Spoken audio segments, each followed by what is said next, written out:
to put up on the side. I let it get surprised. I'm on the perk, I've been closing my eyes. I can't even tell you.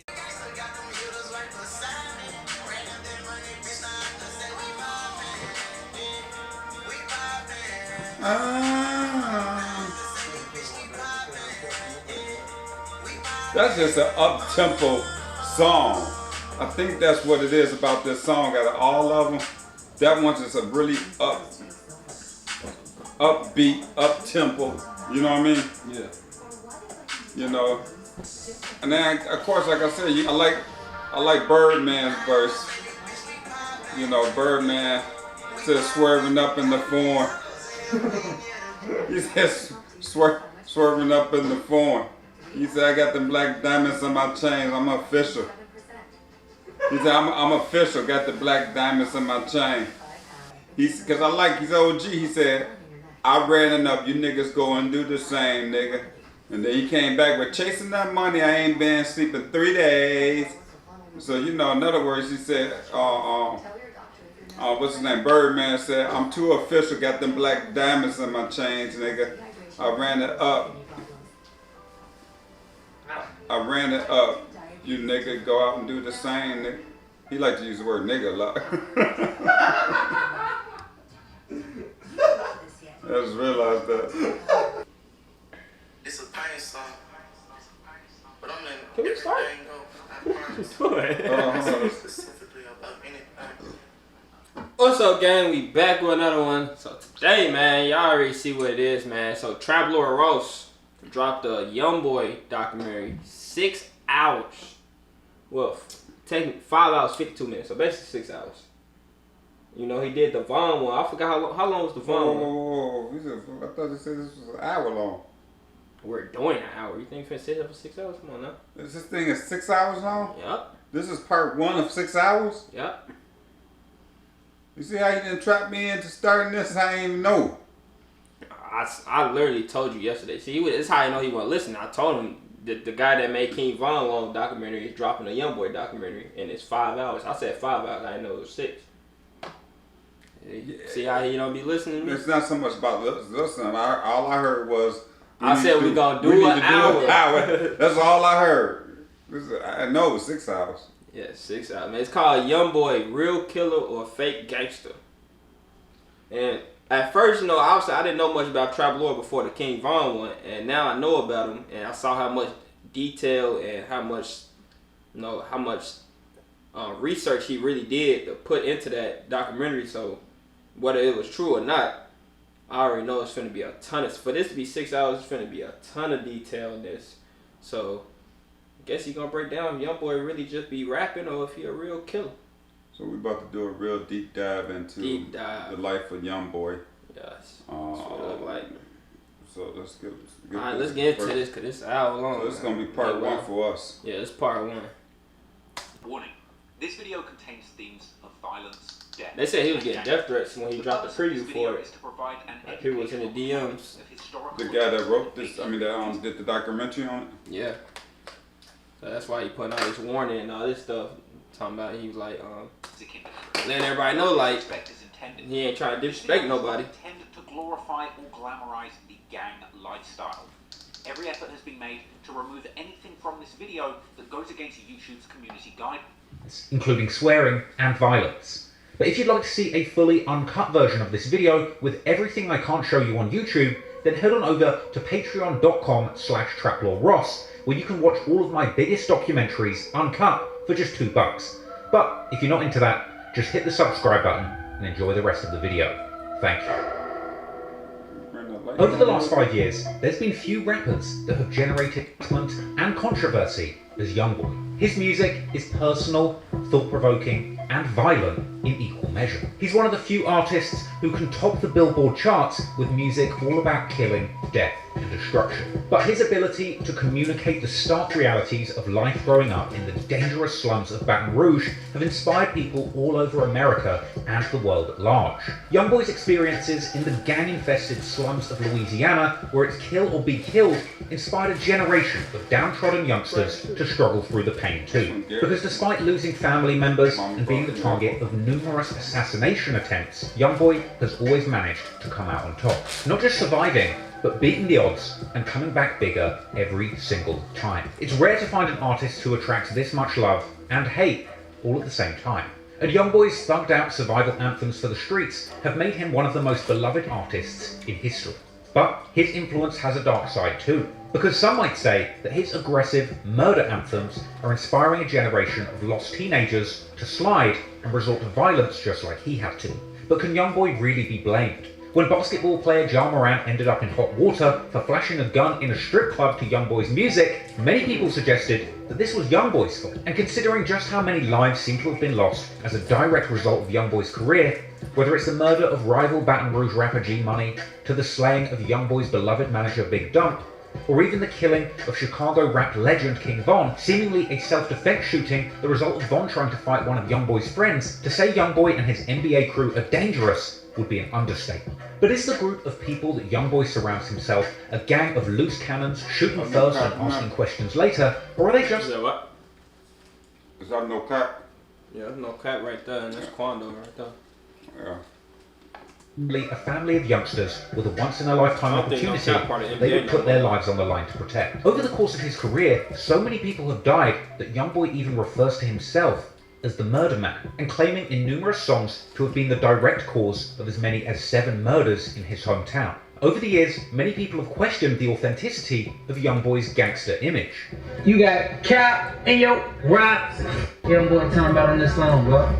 In spite of all of the violence surrounding his career, in 2022, YoungBoy had a change of heart, perhaps coming the result of reflecting on all of the destruction and pain that had been caused by his music career, or as a result of years of legal battles that have seen YoungBoy endlessly confined to a cell or on house arrest.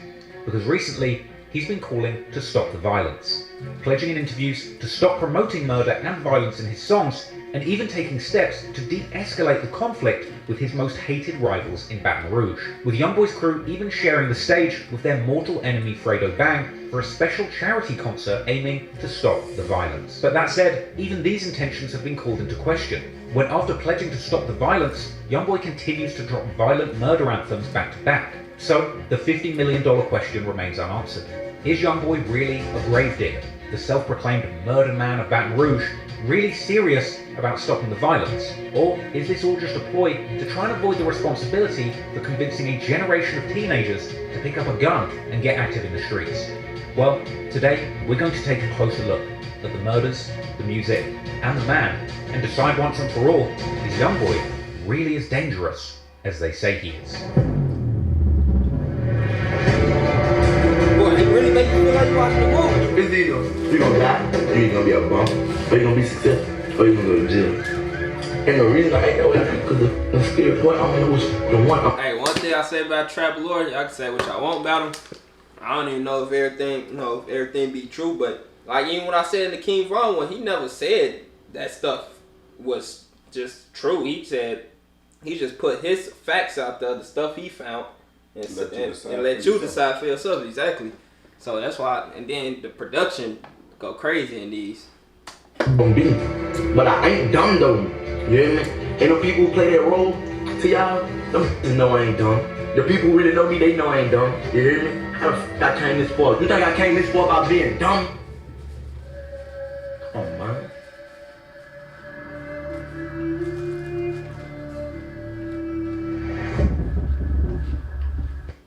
Today's story takes place in the state of Louisiana. Louisiana is in the United States Deep South, a historic region of the US with a dark history.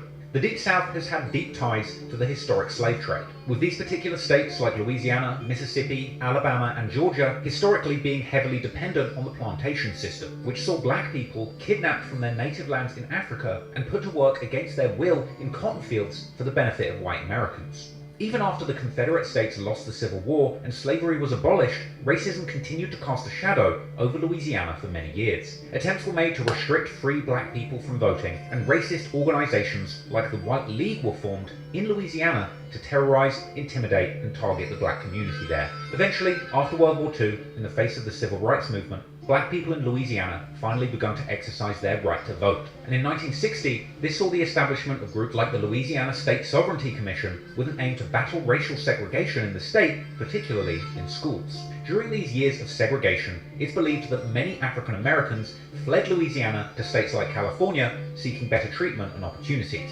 However, analysis by William Frey suggested that in decades that followed, due to better civil rights in Louisiana, many black migrants were actually attracted back to the state. But despite these improvements, however, Louisiana still remained a difficult place to grow up black through the 90s and the noughties. The state's incarceration rates have been at the very top in the world for decades now. And although black people are a minority in the state of Louisiana, the majority of the population in correctional facilities have been black.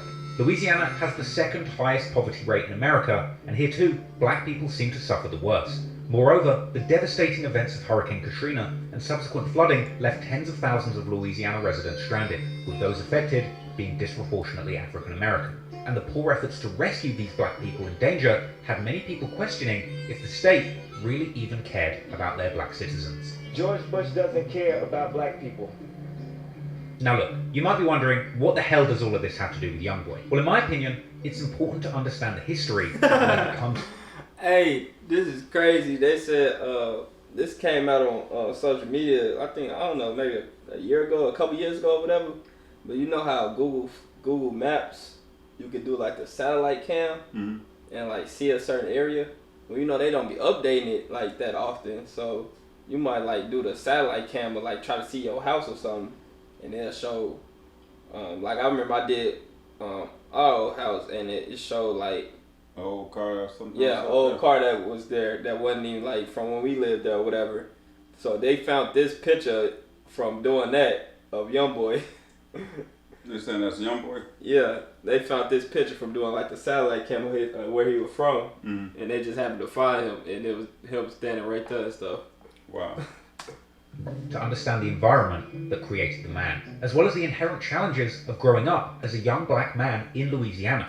But that said, there's also plenty of positive influences stemming from YoungBoy's Louisiana upbringing. Despite the state's difficult history when it comes to slavery and civil rights, over the years, the state's multiculturalism would become an asset, spawning creative and artistic communities. Louisiana has a long and rich history when it comes to music. In the early 1800s, the influx of enslaved Africans brought with them a diverse array of musical traditions and talents. Musical traditions which merged with the existing French, Spanish, and Native American influences in Louisiana. The fusion of these diverse cultural elements led to the birth of unique musical styles such as Creole music and jazz. Then, during the Civil War, music would play a significant role in both the North and the South. In Louisiana, Confederate songs and abolitionist tunes were composed, reflecting the region's divided sentiments on the issue. Some people wanted slavery to end, and their ops wanted it to continue. And you could probably argue that these might represent some of the earliest examples of diss songs, with soldiers on both sides of the Civil War actually playing music that would hype up their troops and boost morale to prepare them for battle.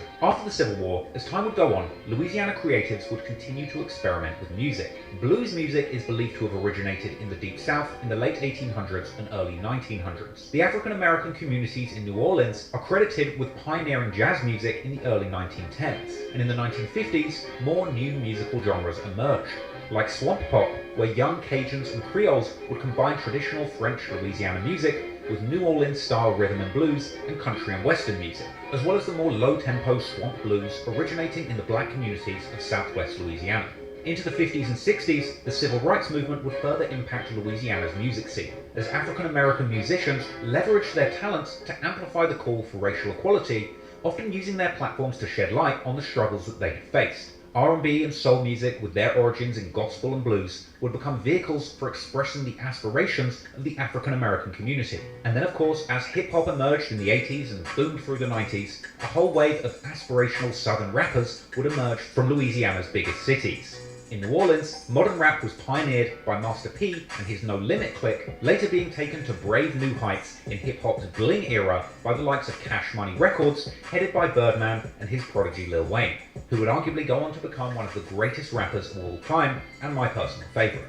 And while the flashy antics of bling rappers might come across to some as tasteless, others would be inspired by these emerging black role models who were showing the world through artistry that a persecuted black man in the Deep South could become a multi-millionaire and build generational wealth off the back of sharing their lived experience through music. Now, things still aren't perfect, but the success of rap music in the Deep South represents a triumph over repression to me. And I'm telling you all of this because all of this history is very important context. Because the social circumstances that persisted in Louisiana over hundreds of years all led up to a single moment in time, where the perfect circumstances existed to create one of the modern day's most exciting and controversial music artists. People in Louisiana have been using their music to express their pain and tell their perspective on life for hundreds of years.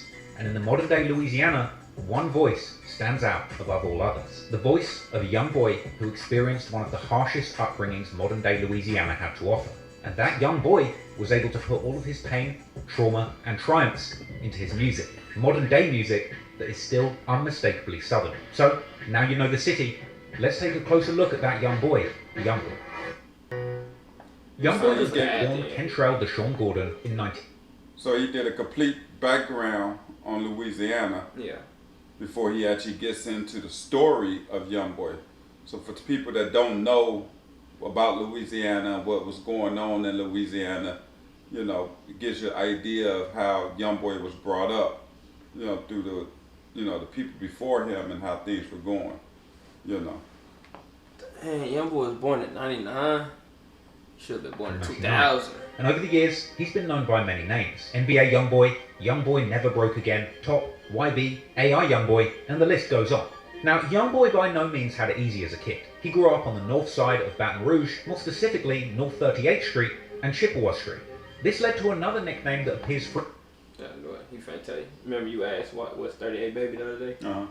frequently in YoungBoy's songs and albums, 38 Baby. In fact, YoungBoy's legendary lyrics about 38th and Chippewa, where he grew up, has even attracted superfans who would film themselves driving down the very streets that YoungBoy would play on as a child. But life on 38th Street was not kind to a young YoungBoy. His father, Jeffrey Staden, wasn't in his life growing up, as he had apparently been sentenced to 55 years in jail when YoungBoy was just 8 years old. This monster sentence was punishment for the armed robbery of a Baton Rouge convenience store on December the 1st, 2009. YoungBoy's father, along with 3 other men, one of whom was his brother Dallas, had apparently robbed Albie's convenience store on North Sherwood Forest. The robbery got ugly, and YoungBoy's father shot a store clerk in the leg during this altercation. This would earn him charges of armed robbery and attempted first-degree murder. He would plead not guilty, and after a jury trial, the state would find him guilty as charged on 2 counts, getting himself 10 years for the robbery and 50 years for the attempted murder. Many years later, YoungBoy would even reference his father's incarceration, rapping on the song Cross Me that it was actually his uncle, his father's brother, that was there for the robbery, who snitched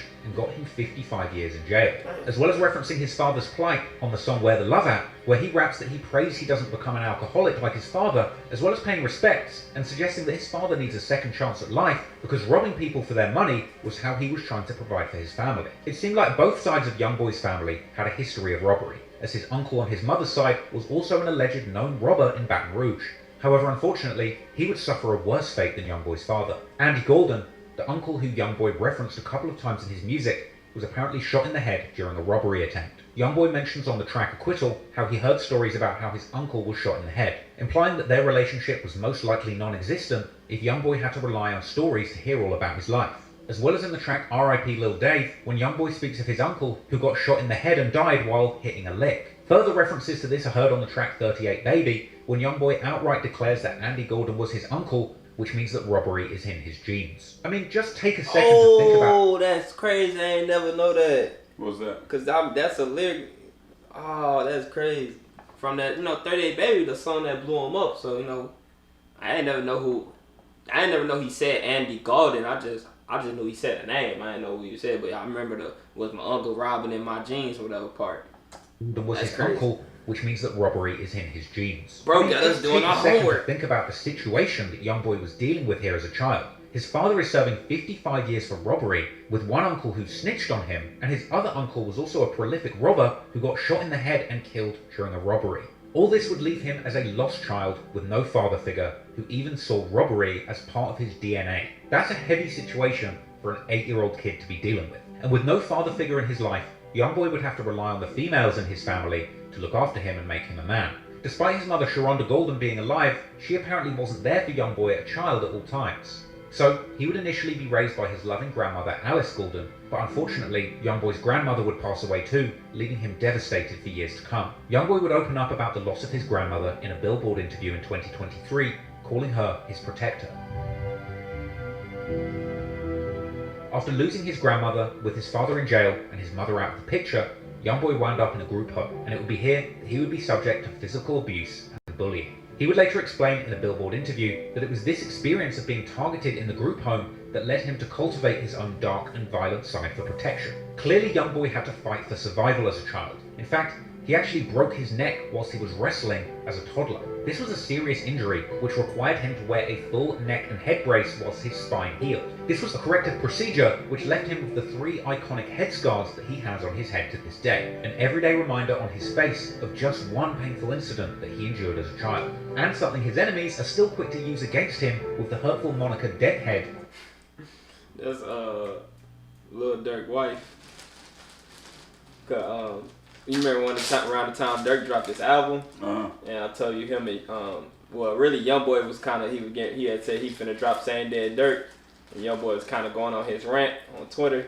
He had mentioned her and said something about her, so that's why she had hopped on Twitter and said Lil Boy need to find somebody to play with her. Well, whatever. You talking about Deadhead? Yeah.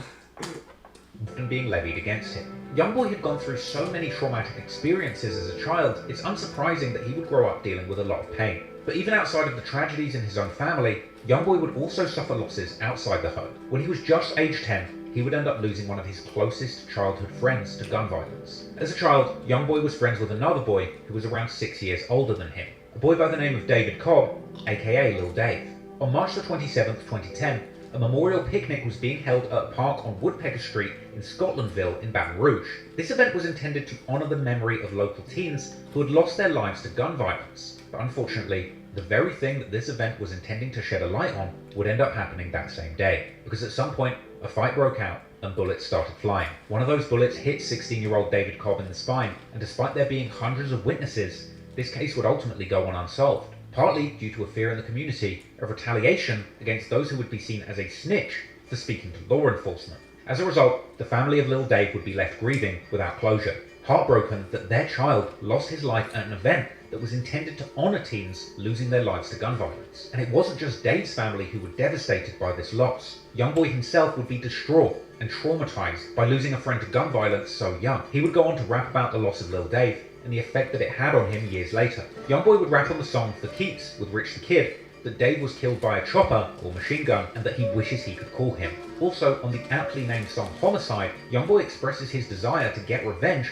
and kill the person who took Dave's life, as well as saying that he knows Lil Dave is still with him on the song Poor One.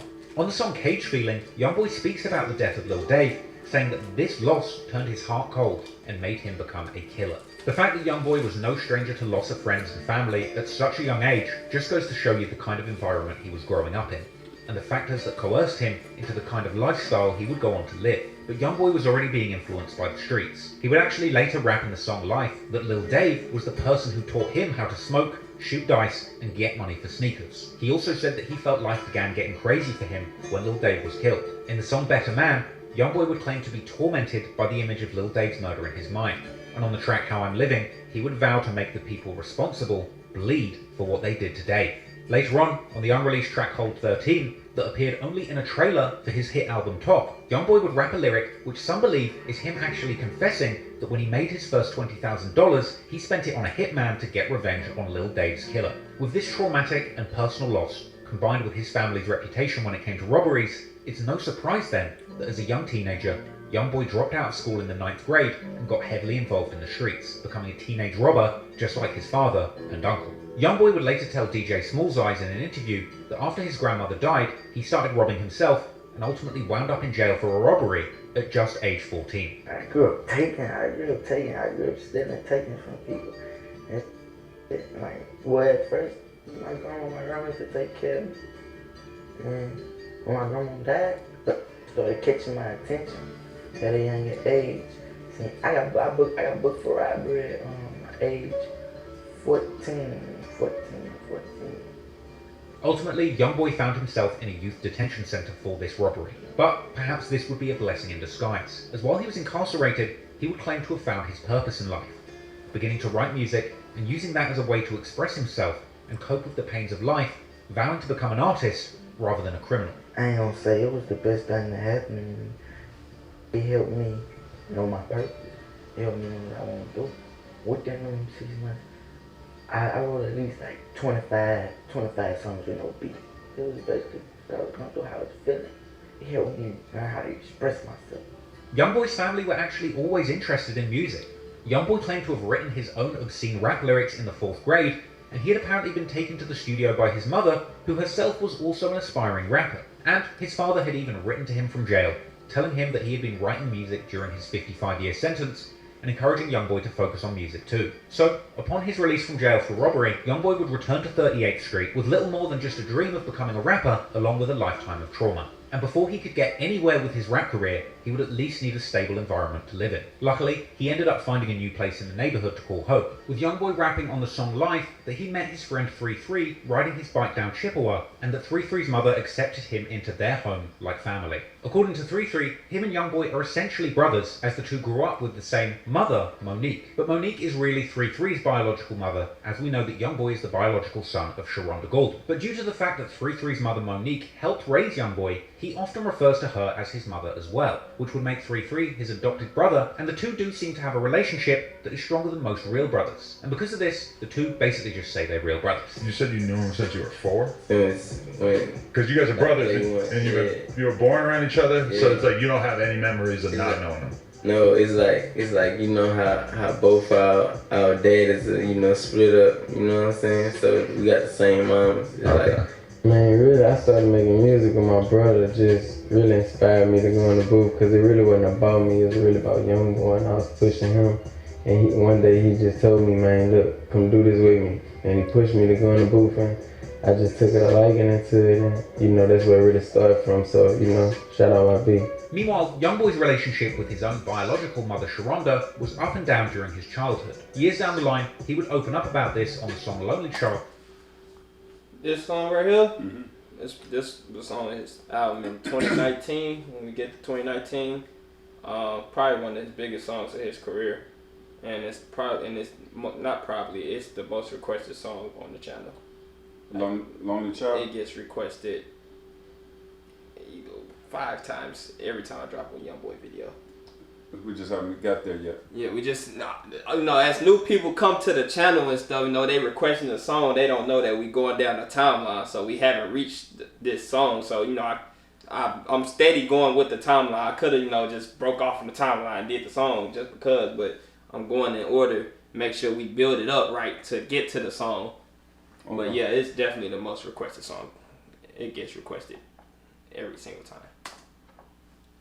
But I mean, understandably, it's probably one of his best songs. YoungBoy too, when he says that even though he called 33's mother Monique his adopted mother, he still needs Sharonda in his life. Perhaps due to the lack of a real father figure growing up, meant that he had to rely on both of his mothers for emotional and mental support. But anyway, after getting out of juvenile and finding a new safe space to call home, YoungBoy's new spiritual brother 33 would be supportive of his aspirations as a rapper, and together this brotherly duo would get back to finessing on the streets to pay for studio time, eventually with YoungBoy getting enough recording time in to produce a full-length musical project. And by April the 10th, 2015, YoungBoy had released his first ever mixtape, Life Before Fame. This tape featured tracks like Homicide and Range Rover, which showed a 15-year-old YoungBoy truly had the skills to pay the bills early on. The album begins with an intro where YoungBoy mentions an affiliate of his named D-Dog catching a body. This sets the mood for the rest of the album, letting fans know straight away that YoungBoy had ties with the streets, despite the fact that he was technically still a child at this point. And in the same song, he gives us an insight into his torturous relationships and the reason behind why he finds it so hard to remain faithful to his partners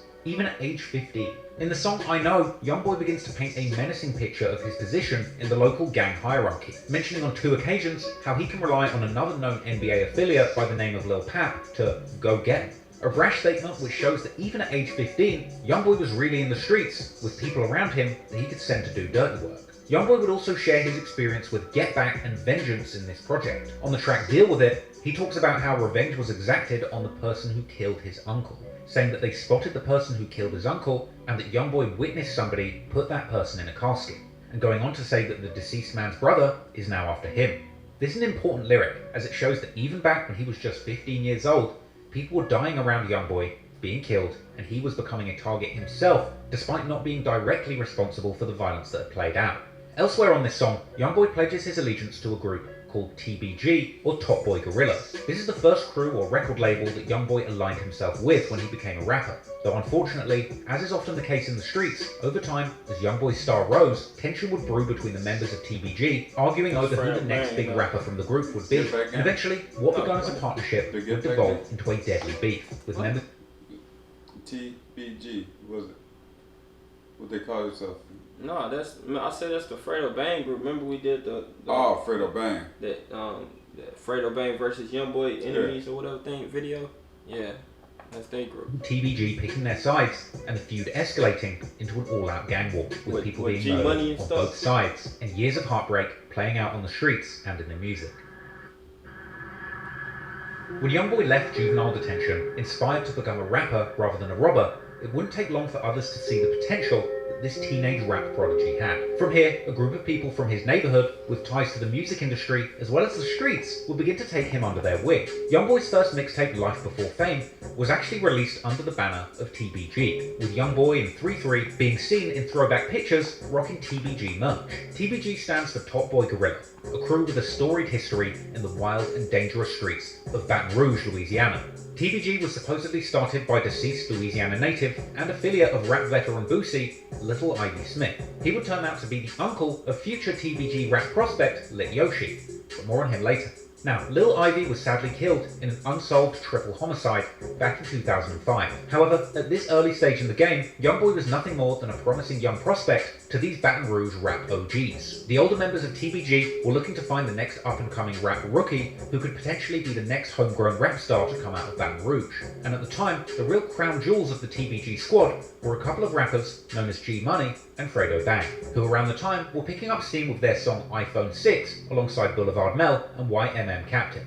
You can tell that YoungBoy was truly close with the TBG crew at this point because YoungBoy even appeared in the background of the iPhone 6 music video, at one point handing a Gucci bag to Fredo Bang, a moment that would honestly be inconceivable in what would later become a deadly and bitter beef. As the story goes, the TBG crew had ties to Baton Rouge's criminal underworld, and rappers and affiliates of the TBG crew were still involved in the local drug trade. Unfortunately, soon some of this street beef would end up souring things on the music side, because the TBG crew supposedly had a beef going with another Baton Rouge crew called BBG, or Bottom Boy Gorillas. Gang, crew, clique, record label, call them whatever you want, but BBG and TBG were bitter enemies, with a big rumour at one point going around that YoungBoy's cousin Boozilla, who was affiliated with BBG, ended up in a bitter disagreement with G Money from TBG. Now, there's been intense speculation over the years as to what was the exact cause of this beef. Some have suggested that Boozilla ran off with money or drugs from G Money, whilst others suggest that the whole drama was actually over a woman. Another explanation even suggests that it was actually YoungBoy himself who stole money from G Money, but actually blamed the finesse on his cousin Boozilla, as Boozilla was seen on Twitter disavowing his own family at one point, and G Money seemingly indicating that this rumour was true on his diss track Industry, where he claimed that YoungBoy had him looking for Boozilla with a gun, and saying that Boozilla actually wanted to kill YoungBoy over this whole situation. There's even an old clip circulating that showed Boozilla and BBG affiliate Baby Joe seemingly posted up with guns looking for YoungBoy and saying F NBA. NBA! Pull up! What up, Baby Joe? What up, This was unusual because previously Boozilla had claimed to be a member of the group NBA and even at one point referred to himself as NBA Boosie. Now, I'll explain to you what NBA means in a minute, but just bear with me. Because meanwhile, as that personal beef was developing, another more professional beef was emerging between YoungBoy and the TBG crew. According to some, at a certain point YoungBoy got frustrated with the TBG label. This was likely due to the fact that he wasn't necessarily getting the money or shine that he thought he deserved from the crew. with their main focus being on building the careers of G Money and Fredo Bang, rather than investing in YoungBoy. So at some point, YoungBoy and 33 would leave TBG, starting their own crew. Initially, 33 and YoungBoy wanted a group based on YoungBoy's initials, Kentrell Golden, or KG. Since KG also means kilograms, the initial idea was to call their crew Weight Gang, another reference to the drug gang. At first his name was like KG, but then we got like, that's what the weight. It's so funny, I be coming up with these gang names. KG? KG, kilograms, KG, weight gang. Didn't come from, but what did KG stand for? Like his initials. That's his name. But Weight Gang was one of the first things he had came up with. But clearly that name wasn't really hitting the spot. So later on, a few of the members of this crew were just chilling, sitting on their porch, when YoungBoy apparently vowed that he was not trying to go broke no more. To which other members of the crew agreed the same thing, with this pledge giving the crew inspiration to name themselves Never Broke Again, or NBA. Like when we was on the porch one day, it was like, we ain't trying to go broke no more. And then he was like, I ain't trying to go broke neither, so we never broke again. Like, you know what I'm saying? From day one, that's where NBA started from. Like, so the NBA crew was born, naturally taking some inspiration from the National Basketball Association. They would even make their logo the Jumpman, the iconic logo affiliated with basketball legend Michael Jordan dunking basketballs. But for Never Broke Again, their version would be a man jumping up in the air holding a pistol. YoungBoy's NBA crew wanted to go from pistol-toting stick-up kids to music industry heavy hitters being paid as much as professional basketball players. Now, whether or not you like the name, there was no denying that the meaning behind it was powerful. And together, the Never Broke Again crew rallied around YoungBoy, vowing to do whatever it took to take him to the top and make sure that they as a group never go broke again. So before we dive any deeper into the goings-on of the Never Broke Again crew, let's just take a quick look at some of the main members. And it's kind of crazy that I think about it too.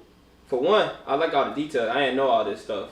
So it kind of make all these songs I've been listening to for years, it make them make even more sense now. Because I knew about certain stuff, but I didn't know full detail like he going into. Right. And then the second thing, it's kind of crazy. YoungBoy was 15, 16. A lot of them is older than he is. Right.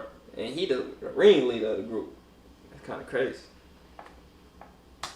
Before we dive any deeper into the goings-on of the Never Broke Again crew, let's just take a quick look at some of the main members of that collective so that you can follow everything that's about to go down in this long and complicated story.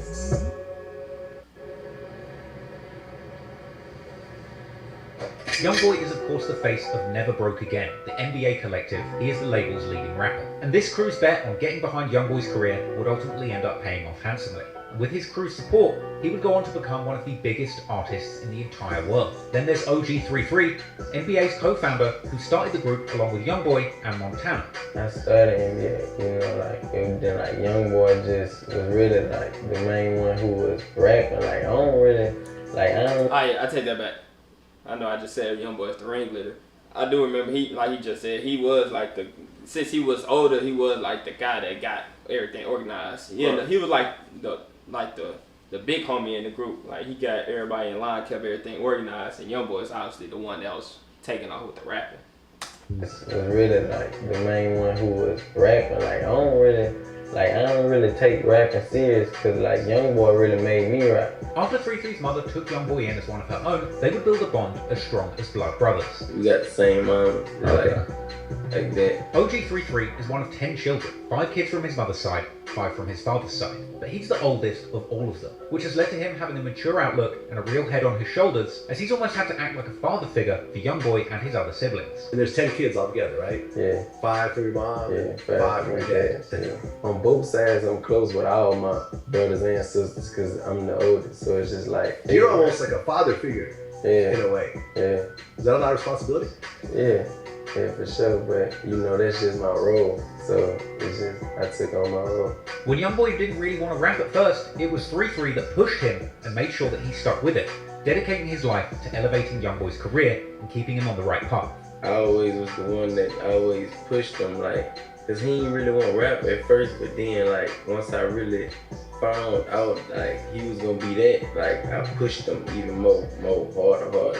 Like I was getting like I went back to like record companies was doing, like I was getting 1,000 CDs printed up. Like, man, I didn't got them 1,000 CDs and really passed them out like this amount of minutes. Like it's that. It's 3 who pulls the strings and make the moves behind the scenes, keeping the ship sailing smoothly and ensuring that the NBA collective runs efficiently and profitably. He apparently would manage the business side of things, sometimes writing contracts or putting shows together. I was more on like the business and management, like writing contracts and, you know, putting shows together for him. Like when we first started off, I was doing really everything, you know. And YoungBoy apparently even inspired OG3 to start making his own music, because before, 3 was just mainly focused on pushing YoungBoy's career. If it wasn't for YB walking me into the booth, I wouldn't even be in the music because I was just mainly pushing him. It wasn't even about me. Now, 3-3 does enjoy rapping, but he's also a self-proclaimed CEO, and business is apparently where his passion lies. My main focus is it wouldn't be a career. I wouldn't choose rap as a career because I am a CEO and I love my position. But 3 has also gained a cult following of his own from being the head honcho of the NBA crew. And considering the dark reputation that has followed YoungBoy over the many deadly years of his career, this has led to many internet fanboys speculating on whether OG3 is the true mastermind behind the violence playing out in Baton Rouge. With many Reddit posts circulating, constantly speculating on how many deaths that 3-3 might be responsible for, even sometimes referring to him as the Grim Threeper. But it's unclear if that is just straight trolling, because in reality, OG3 has always tried to look out and take care of YoungBoy and keep him on the straight and narrow, acting as the voice of reason in his life. That's my baby brother. I always look out for him. I always take care of him. But like I don't ever expect him to do nothing bad. But he don't do it intentionally. It might be on accident. But I always talk to him and enforce that like we shouldn't be doing a lot of things. And you know he listens. So it's like I always was that type of person. I always was that. Kind of like the voice of reason for when he gets a little hot-headed, you're like, so that'll help calm him down. Because he probably listen to you and he ain't trying to listen to a lot of random people. Yeah, he ain't gonna listen to nobody. If it ain't me. Then you've got Montana. According to a Billboard article profiling YoungBoy, Kyle Montana Clybourne found YoungBoy's music early on YouTube, and in the absence of a father figure or any real older male role model in his family, it seems like Montana assumed a kind of father figure role for YoungBoy in the early stages of his life and career, giving him guidance on how to survive the gritty streets of North Baton Rouge.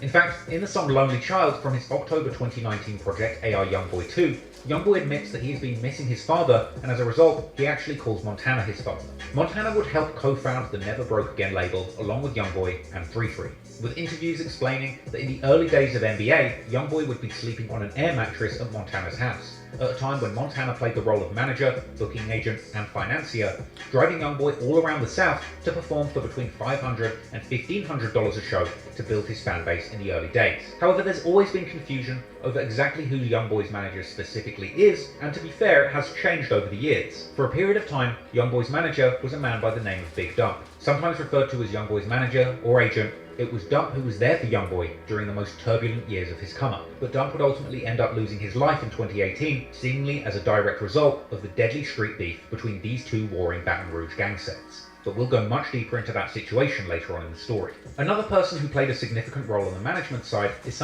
We're gonna do a song called, it's a song from 2018 that I skipped over that someone asked me to do called RP Dump. Okay. So we're gonna do that, and then he got a song he dropped probably a year. It probably ain't even been a year yet, but it's called Letter to Dump, and it was like an 8-minute song. He had dropped like 3 songs within like a month period, 2 months, when there was like 8-minute, 7-minute long songs.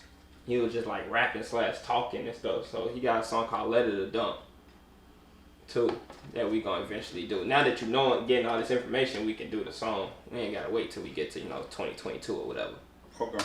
Called Fee Banks, a Louisiana industry legend who had apparently helped Lil Wayne start Young Money and previously managed Kevin Gates. These people are the brains and administrators behind the NBA empire. And then, when it comes to the rapping side, we have a number of NBA members with a much closer proximity to the streets. Now, there's a lot of names that have been affiliated with this crew over the years, and this list is by no means a definitive list of everyone who has had something to do with NBA as a crew, so don't be offended if you got left off. But these are just some of the people who have played a major role in YoungBoy's crew, and who play a relevant role in today's story. I'm talking about people like NBA Ben 10. This is OG3's younger blood cousin, and a day one NBA. Hey, I actually seen I seen OG33 and Ben 10 in concert. Yeah. It wasn't a YoungBoy concert. It was this rapper named Stunner for Vegas. First of all, it was I just went cause it was like $10. It was in Dallas, and it was like a little small venue, And you know, it's a weekend. Me and my brother, me and the homies, we ain't had nothing to do. So it was like this little concert going on, you know. So we popped out. And, it was Stunner for Vegas. He was the headliner, and he was kind of blowing up at the time. He ain't really big no more, but at the time he was kind of being a rapper that was blowing up. And it happened to be Stunner and OG33 and Ben 10. So OG33 came out, did a couple of songs or whatever. Ben 10 wasn't rapping at the time. He was just, you know, you had the fangirls in there. That's how I knew he was there, because all the fangirls running up to him and stuff. Dude was like literally like this tall in person. Like, it's crazy. It's like 4 feet, son.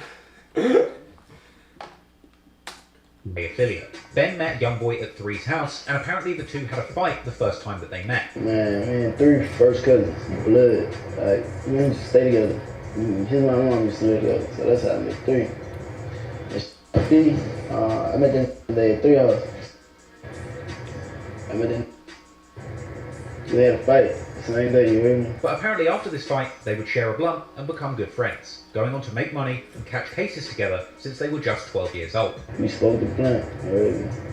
Yeah, I became a part of the NBA the same day. Just like that. How old y'all was like around that time? I'd say probably when I turned 12 or 12. Ben has been a key part of the collective since day one, with a huge presence on social media, particularly Instagram, where he would give exclusive insights and snippets into the world of Never Broke Again. 10 still posts regularly on Instagram despite his original account having been taken down, and he's even seen some recent success in his own right as a rapper, with songs such as Pain and Walking Dead amassing over 1 million views each. But he's also a loose cannon, and not somebody to be messed with. He was seen on IG Live with YoungBoy, Baby Joe, and other NBA members playing with guns, with Ben 10 letting off shots on IG Live, causing Baby Joe to duck for cover. BBG Baby Joe is another one of YoungBoy's cousins, who despite his young age, has lived through a lot, including a bullet to the face. You know, you guys were on the freeway. I think it was you and 2 friends, and a car opened fire on you guys. We wasn't even Walmart. Everybody went and got some cake and ice cream for my baby for his birthday. When I walk out Walmart, I see this shit. And then we niggas, I didn't get shot on the interstate. I don't know where people get their information from. I was trying to was at the light, and then it just went like that, yeah. Despite facing serious danger in the streets, Baby Joe has been aiming to make a name for himself in the music industry and make himself some legitimate money. His 2018 song, Iraq, has over 5 million views, and as a beloved member of the NBA crew, Joe's name often pops up in YoungBoy's songs. And if these lyrics are anything to go by, it seems that Joe's relationship with the streets remains strong. Another key member of the crew is Michi Baby. Well known as YoungBoy's raspy-voiced big cousin, he's best known for his early 2000s style song Cutlass, as well as his 2020 track with YoungBoy, Talk My... a track which has amassed an impressive 47 million views at the time of recording. YoungBoy has talked about hitting licks and doing burglaries with his older cousin Michi on numerous occasions in his lyrics, leading some listeners to think that it was perhaps Michi who had influenced YoungBoy's involvement with the streets in his early life. Then of course you have Big B, who picked up a lot of attention for his fire verse on the NBA posse cut, That Gang, which picked up over 5 million views and also featured 3-3 and KD. Big B exhibits a more conventional rapping style compared to some other members of the NBA crew, with less laid-back melodies and catchy hooks, and more hard-hitting bars and punchy refrains delivered with aggressiveness and energy on the mic. There's NBA KD. He's known musically for his versatility and distinct flow, as well as a standout performance on the song That Gang. He also popped up with a verse on the song Extortion with Big B and 3-3, a track which got over 2 million views. His biggest solo track is the 2018 song When I Wake Up, and KD showed a lot of promise and potential in the early years of rap. Unfortunately, his momentum was derailed by a life-changing injury getting shot in 2019. Reportedly, after this incident, KD was confined to a wheelchair. However, there's been a lot of speculation as to whether he was walking again after a period of rehabilitation. Whilst that's not been confirmed, since the incident, he's remained firmly behind the scenes, but is a beloved member of NBA. Another major member of the crew is Herm the Black Sheep. Musically, fans appreciate Herm for his real and authentic lyrics and subject matter rather than his style or flow on the mic. And if the content of his lyrics are to be believed, he is certainly not one to be messed with. In the same vein, there's also Who Gang D, aka Lil D, or Scully. This is another cousin of YoungBoy with a serious reputation in the streets and his own budding rap career, with his catchy double-meaning titled song, Can't Go to Sleep, running up 1.6 million views at the time of this writing. Interestingly though, dang, that more than 1.7 million. I ain't gonna lie, it only did that because YoungBoy was recorded a video of him singing it, and that clip went viral on TikTok. 1 point. Dang, YoungBoy, hey boy, that's that YoungBoy influence. He literally recorded. He was singing the car. He was sitting in the car singing the song, and then that clip went viral, and I guess the song ended up blowing up. He wasn't even aware that he was YoungBoy's cousin when they first became friends, apparently only finding out later through his mother and grandfather. I didn't know he was my cousin at first. Oh, really? See, I was studying with 3 Okay. at first. And then my mama had texted me, like, when I was with him for a whole month straight, well, I been for a month, she had texted me, she was like, she talked to my papa, and he told her that I had a cousin named YoungBoy that rap. You get what I'm saying? She was like, for real? That's crazy, he already be hanging with him. He's apparently the survivor of a gunshot wound to the neck, with YoungBoy having dropped numerous lyrics complimenting D as a reliable shooter, even going as far in the song Bring the Hook to label him a headshot specialist. This is a skill that D himself all but admitted in his off-the-porch interview. How'd you get the nickname Scully? From this tattoo, I'm just saying like that. Big gun, shooting the score. Yeah. Scully. He's got a promising rap career, a likeable personality, and a big potential to be a star on the mic if he can stay out of trouble. You've also got Lil Pat, Ben 10's little brother and a known shooter for the NBA crew in the streets. YoungBoy has mentioned him as being active in the streets in numerous songs, labeling him specifically as somebody who YoungBoy can call on for certain favours. And he recently got 5 years for his apparent involvement in the murder of TBG rival rapper G Money, which we will discuss in detail shortly. There's also NBA Chopper Boy, a big man with a big range in his vocals, bringing a great singing voice to the mic that serves to provide a canvas for his dark and menacing lyrics. Then you've got Barber, one of YoungBoy's frequently referenced shooters. Like Pat, Barber, or Baba Osama, is mentioned quite a bit in some of YoungBoy's most violent songs, with YoungBoy even rapping on the track Carter's Son that he calls up Barber to get the guns and go and rob people for him. Now, Barber has a pretty extensive rap sheet demonstrating just how active he was in the streets, and he's currently locked up on murder charges. But these aren't your average murder charges.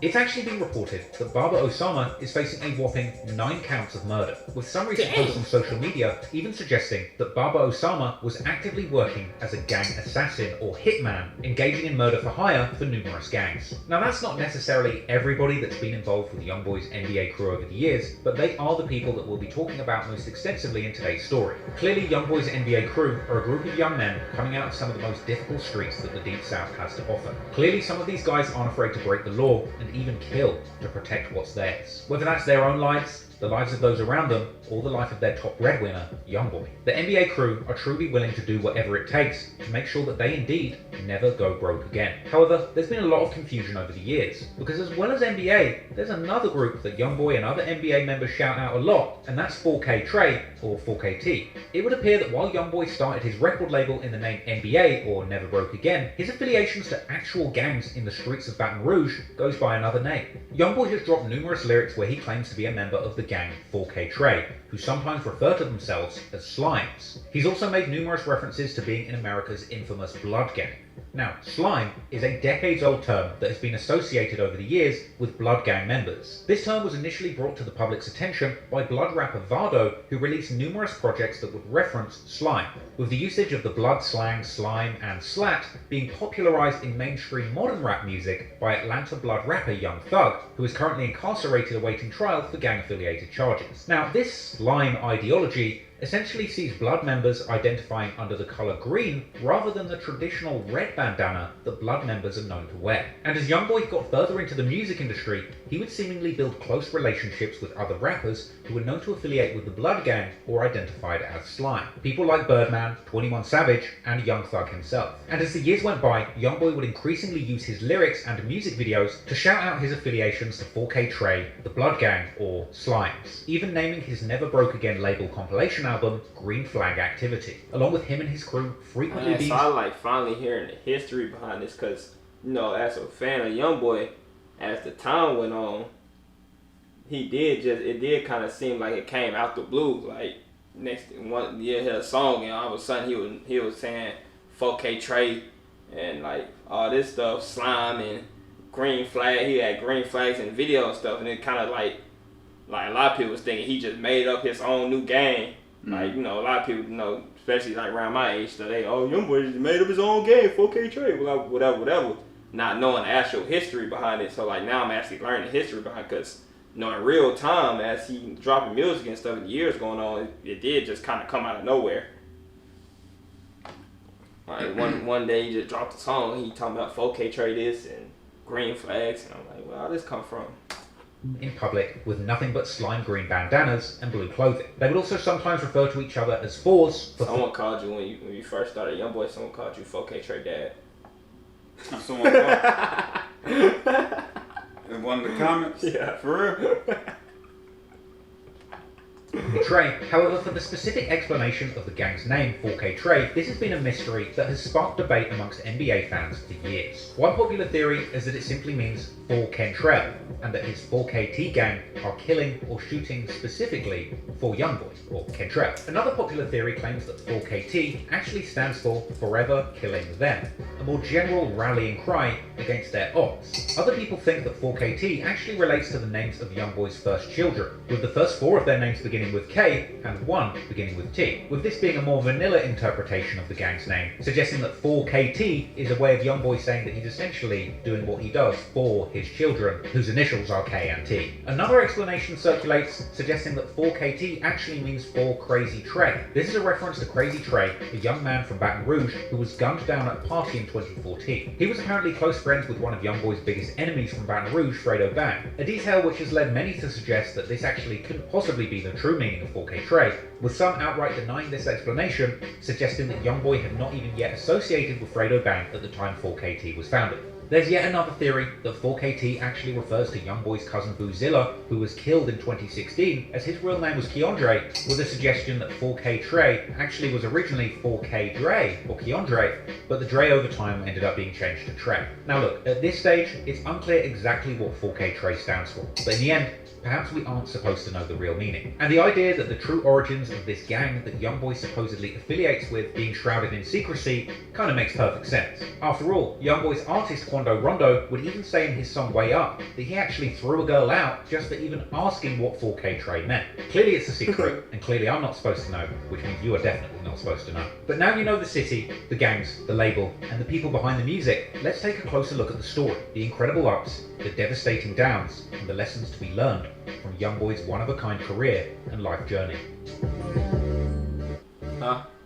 Let's say you get the whole backstory first. After falling out with his old label and crew, TBG or Top Boy Gorillas, YoungBoy and his brother from another mother, OG3, would start their new crew, NBA, vowing to make it in the rap game and never go broke again. From day one, that's when NBA started, from like me and him sitting on that porch, like really saying we wasn't trying to go broke no more. The formation of his new NBA crew was announced with a bang when YoungBoy dropped his earliest surviving music video, aptly titled NBA, on his own YouTube channel. That video saw YoungBoy and 3-3 surrounded by their NBA muscle all around 38th Street with all types of firearms. And the song itself came with lyrics where YoungBoy shouted out his shooter, NBA Pat, rapping that he sends Pat to go and hit people up, as well as shouting out another shooter as NBA Connor with the Mac 11, going on to describe his NBA shooters as being as proficient with firearms as Navy SEALs. He would also rap about the cops and his ops in the city trying to hunt him down, and naming NBA outright as the gang that he represents. YoungBoy's first ever mixtape, Life Before Fame, was launched under the TBG banner, the label Top Boy Gorillas, with their logo visible on the bottom left of the cover art. But by December 1st, 2015, YoungBoy was going at it alone under his new NBA banner, with a fresh mixtape, Mind of a Menace, being released fully independently and presented under the banner of his own NBA crew. And it would appear that YoungBoy and NBA were using this project as an opportunity to drop sneak disses and disrespect towards their former crew TBG. On the project, he would drop several lines that were directed towards TBG, suggesting that they envied him and that he wasn't willing to work under somebody else's administration. YoungBoy was beginning to build momentum independently of his former crew, and he'd keep his foot on the gas into 2016, following up his second mixtape with Y'all can name what that is, put it in the comments.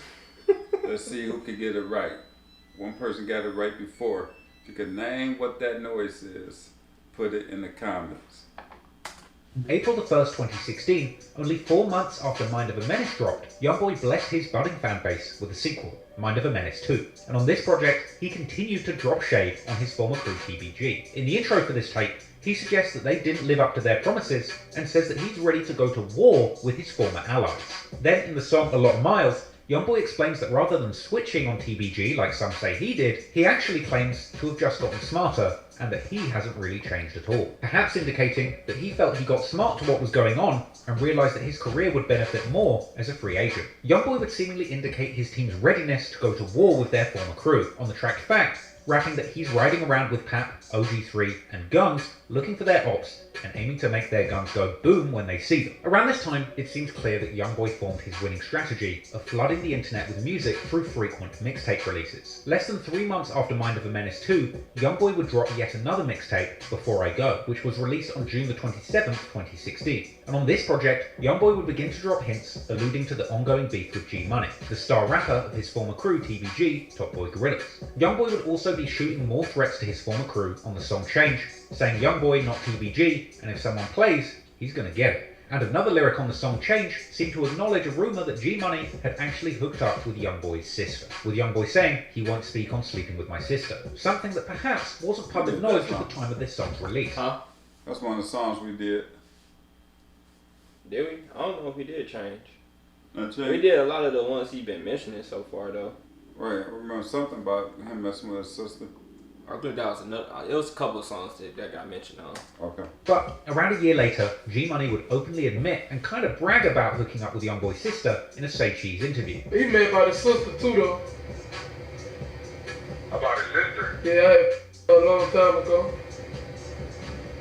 Oh, okay. The beef between YoungBoy and G Money would be further complicated by YoungBoy's cousin Boozilla. Boozilla repped BBG, or Bottom Boy Gorillas. They were the main rivals of TBG until YoungBoy started his NBA crew. The story goes that G Money from TBG was beefing with Boozilla from BBG over some stolen drugs. Drugs which some believe YoungBoy himself may have actually stolen, blaming Boozilla. This theory is based on lyrics G Money rapped on his song Industry, where he claimed YoungBoy's own cousin wanted to kill him. So, on July the 16th, 2016, YoungBoy's cousin Boozilla drops the song Forgive Me, where he's dissing TBG and repping BBG. He wears a BBG t-shirt in the video, and he shouts out the Bottom Boys as his crew. He'd rap lyrics seeming to suggest that he was a shooter and that he wants to kill a rapper. But more specifically, he dissed another local rapper by the name of FL Doosa. Doosa is from the FL, or Forever Loyalty crew, who would later be closely affiliated with TBG, with Doosa himself later dropping numerous songs with Fredo Bang, Lit Yoshi, and other TBG artists. In Boozilla's song Forgive Me, he raps that Doosa is scared to walk through the South, and that he's laying down the law in his area. Apparently the beef between Boozilla and Doosa was extremely personal and would eventually turn deadly. But before things would escalate to more violence,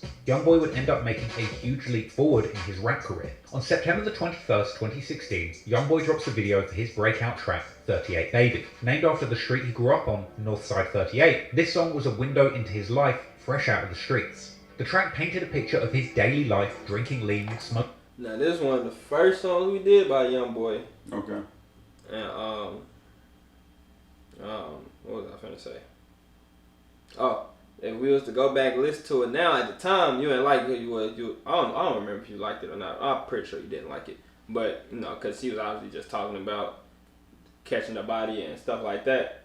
So if we was to go back and listen to it now, I think it'll relate. Like you'll know more about why he rapping, how he rapping, a whole lot more now that we done watched this so far. Okay. With demons and sending his hitters at people for any reason he can find, explaining how he's not able to go anywhere without being armed and having to look out for old friends who turned on him over envy. Frankly, this song described a lot of pressure for a 16-year-old kid to be dealing with at the time. In the track, he also seemed to drop shade on G Money and TBG, denying their claims that they blew him up as a rapper and claiming that they just don't like the fact that he's now blowing up faster than them. The music video for 38 Baby saw YoungBoy and his friends toting plenty of firearms, and many people were taken aback by seeing somebody so young surrounded by so much danger and communicating the stark reality of their life so clearly over a catchy beat. Hell, footage would later even circulate showing that YoungBoy actually recorded many of the songs from around this period with an actual AK-47 on him in the recording booth. This 16-year-old young boy was living a life truly beyond his years, and this spectacle would attract the attention of many, many more fans and music industry players. The song 38 Baby and its music video has garnered over 100 million views on YouTube to this day, and the song itself was followed by a full mixtape also titled 38 Baby, which dropped on October the 28th, 2016. This project would truly be the watershed moment of YoungBoy's career professionally, and he would finally get co-signs from respected rappers in the industry. As on the mixtape itself, YoungBoy secured collab. Before you get into Kevin Gates, this, for the ones that was steady in the comments why I keep showing him old song stuff, this is the reason why. Cause now, he didn't react to a lot of these songs. You might have to go back and listen to them for a second time or whatever. But we didn't react to a lot of these songs from 2016. You know who Gates is. You heard a lot of them 2016 songs. You might not know exactly what he was talking about, but if I would have just skipped and started doing just any YoungBoy songs from any period, he would have been so lost. So that's why we started with all the old YB songs and still going in order. Finally get co-signs from respected rappers in the industry. As on the mixtape itself, YoungBoy secured collaborations with fellow Louisiana Baton Rouge legends such as Kevin Gates and Boosie Badass, as well as a verse from his day one brother OG3. In fact, Kevin Gates, after appearing on the 38 Baby mixtape track Like Me, even got a portrait of YoungBoy tattooed on his right leg just to show his admiration for the rising Louisiana legend. And Boosie would invite YoungBoy to feature on his November 2016 track My Lil Son, where YoungBoy rapped menacingly about sliding on his ops with NBA Joe and 3-3. But back to the 38 Baby mixtape. As well as gaining YoungBoy the respect of heavy hitters in the Baton Rouge rap scene, it also gained YoungBoy an enormous amount of fame and success in the eyes of his fanbase. But bizarrely, in very YoungBoy fashion, rather than reveling in the success of his latest release, just a week after the 38 Baby project dropped, he came out with yet another mixtape, Mind of a Menace 3, releasing on November the 4th, 2016. This time coming with yet another major industry co-sign, a remix of his song Murder featuring Atlanta blood rapper 21 Savage, a remix which also dropped with a music video the very same day. YoungBoy even later claimed that he became a member of 21 Savage's set of the Blood Gang, 4L, and they seemingly fostered a close relationship, something which would unfortunately deteriorate years later. But regardless, at this point YoungBoy seemingly had fully muscled his way into the music industry, and it would be these major moves that would have YoungBoy's name ringing not just in the streets, but also in the corner offices of record labels. At a certain point in 2016, he started working with super manager Fee Banks, a Louisiana industry legend who had apparently helped Lil Wayne start Young Money and previously managed Kevin Gates. Fee would begin to advocate on behalf of YoungBoy in the music industry, ultimately putting him in the position to field multi-million-dollar offers from major record labels. So at this point, YoungBoy was seemingly set. He'd survived the dangerous streets of Northside 38, escaping the trenches with his life, and escaping the clutches of his former crew TBG, as a free agent able to take his career wherever he wanted without hindrance. The problem is, sometimes you can rise to the top so fast that it hurts. And unfortunately for YoungBoy, troubling legal issues seem to arrive just as quickly as the money and fame did. And unfortunately, due to the brewing troubles in the streets between his former crew and his extended family, YoungBoy would end up being placed in a difficult position, ultimately catching a serious case that had the potential to put a complete stop to his promising career just as it was getting started. While YoungBoy... Alright man, like we had what, 53 minutes? Another 5 hours to go. I think that's a good place to stop at for part 1, man. So yeah, man, we're gonna see y'all, man, for part 2, man. I don't know when part 2 gonna come. I don't know when the next time we gonna get a chance to get back at it and record it. So I don't know, but make sure y'all leave a like, comment, subscribe, post notification bell. Okay, we out.